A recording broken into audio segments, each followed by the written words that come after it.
Today we are in Mykonos. From Mykonos you need to get the ferry over to the old port, so I'm going to share the journey and the price and what to do in Mykonos, and it really is a beautiful port and definitely worth getting off at.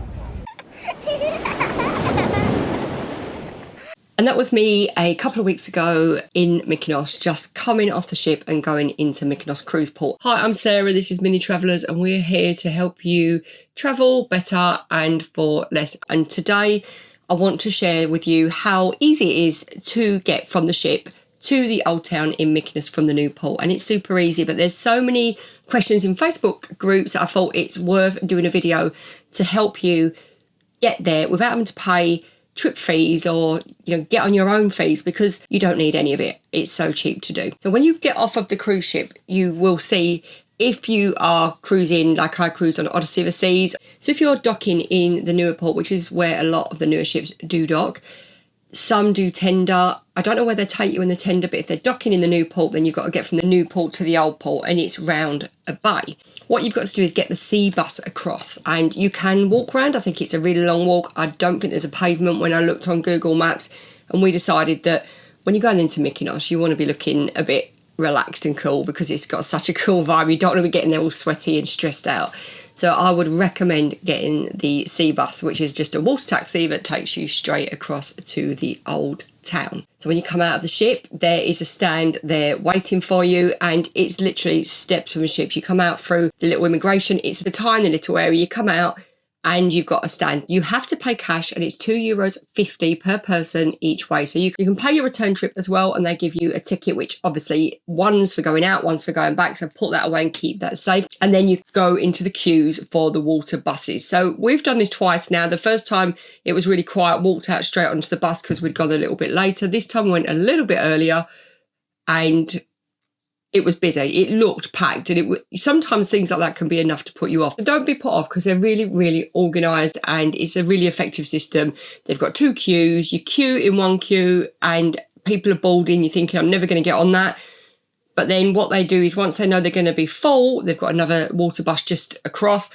You just walk across to that. So they close the queue, take you down to the other one. So by doing that, we got on the other one first, and then it's down to you if you're early enough to choose where to sit. So you can sit on top. It's nice and breezy. As long as you've got lots of sun cream on, you're fine. We like to sit at the back or the front downstairs, which is outside, so that you've got that real breeze. At the back, it's amazing because you've got the wake views, you've got the views as you come around the bay. It's lovely. And that took, I think, I'm going to say between 20 to 30 minutes, maybe 20 minutes. Doesn't take long at all. Our kids are older now, but when they were little, that would have been part of a trip. And for us, just to sit there with the breeze on your face, and we'd come away from a rainy, miserable England, it was glorious.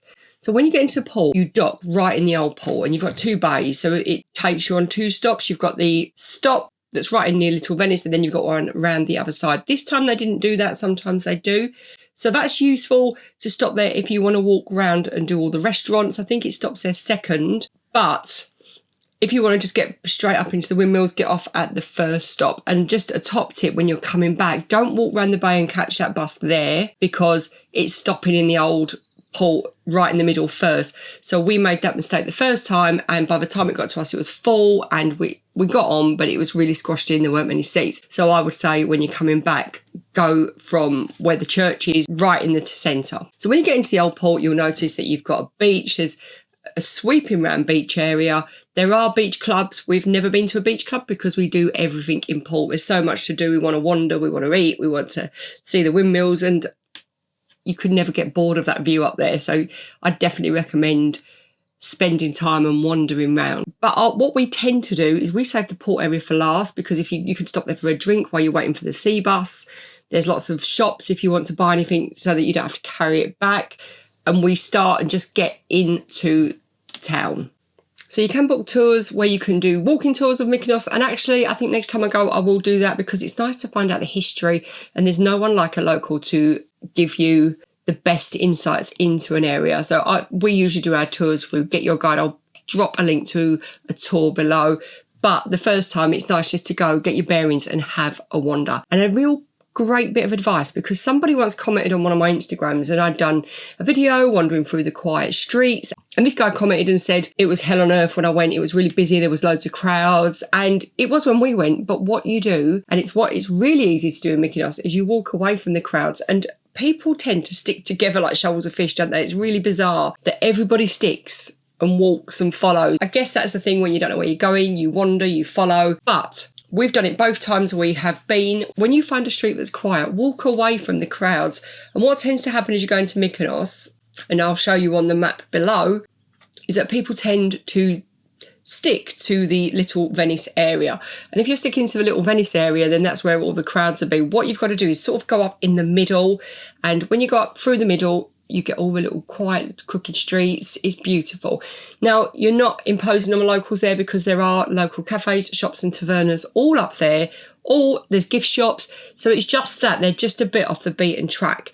Now, what we've found is Little Venice, gorgeous. You've got to sit on the seafront. All along the seafront, you've got cafes, bars, tavernas. You generally have got to eat to sit on the seafront, but inside you can sit, and the breeze is coming through. It's always lovely and really welcoming on a hot day. When you eat at the little tavernas and bars inside the central of the town, they're a lot cheaper. And we sat this time in one, and we had a couple of drinks. We didn't eat. I wish I really wanted to, but we had plans that we wanted to do, so we couldn't. They were super friendly in a gorgeous taverna in a little square. I'll see if I can find it and put a link below to it, because it was really lovely. And they had some gorgeous seafood dishes that I washed on enviously as other people ate. We usually have lunch everywhere, but yeah, this time we didn't. So it's worth seeking out a lot of those places in the centre of the town. There's still breezes, there's still shaded areas, and all different types of restaurants. So look on TikTok, that's a great place to start for recommendations. A tip I would give is ask to look for the menu first, and then you know exactly what you're paying for. But I would definitely recommend stopping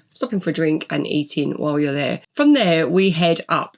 So when you've got the windmills at the side, we go right up to the top, walk through all the windy streets. That's where you're going to get all the pretty shots of the white streets in Mykonos. This one is on front of my phone, and I love this shot. And it's just about going off the beaten path. Now, as I say, we did find gift shops up there, lots of places to see and shop.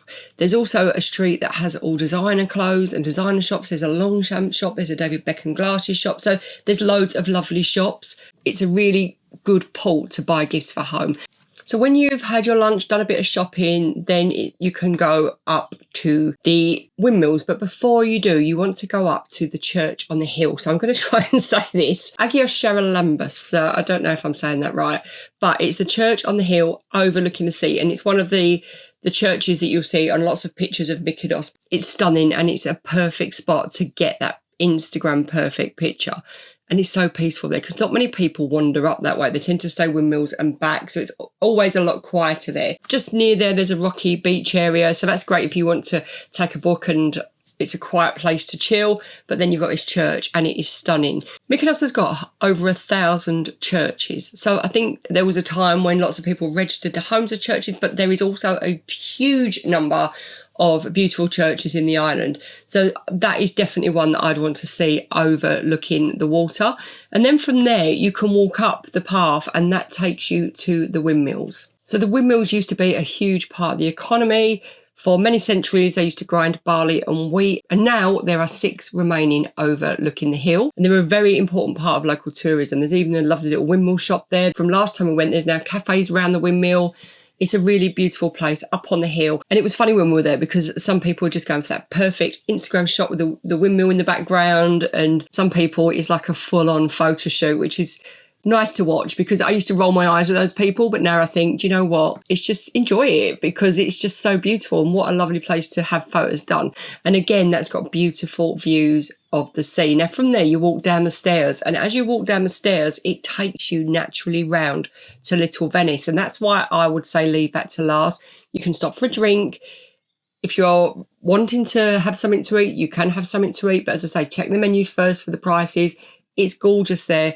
And if you get one of those prime spots overlooking the water, then it's perfect. It's such a lovely place to just sit, contemplate and drink a glass of wine. And we love it. So from there, you can then work your way downhill. And then if you follow the crowds, this is the point you want to follow your crowds, they will take you back down to the cruise port. And when you're in the cruise port, you want to go to the Church of St. Nicholas, or Agios Nikolaos. And that is just a tiny, tiny little church with a real, it's so tiny. It's got a dome, and I've got some footage here. You can see that it's got the biggest chandelier, and it's just such a beautiful place to visit.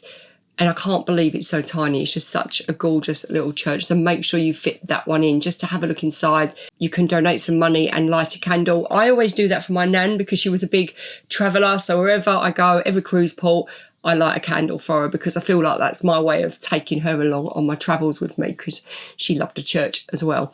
And when you've done that, then you can stop, have more wine, have something to eat, to spend a little bit of time on the beach, or get the sea bus and you can go back over to the new port ready to get on the ship. We spent quite a long time in Mykonos just because there were so many things to look at. We really enjoyed walking around, taking photos, and the shops and the cafes. Lots of local wares and things to buy, local clothes. I could have shopped all day, really, had my husband not been rolling his eyes so much. I hope that helps. Any questions, just drop them below. Let me know if you visited Mykonos and what you thought of Mykonos Cruise Port. I've also got a written tip guide for the port and some recommendations for churches to visit over on Mini Travellers, so I'll drop the link to those below. Thank you so much for listening, and happy travels.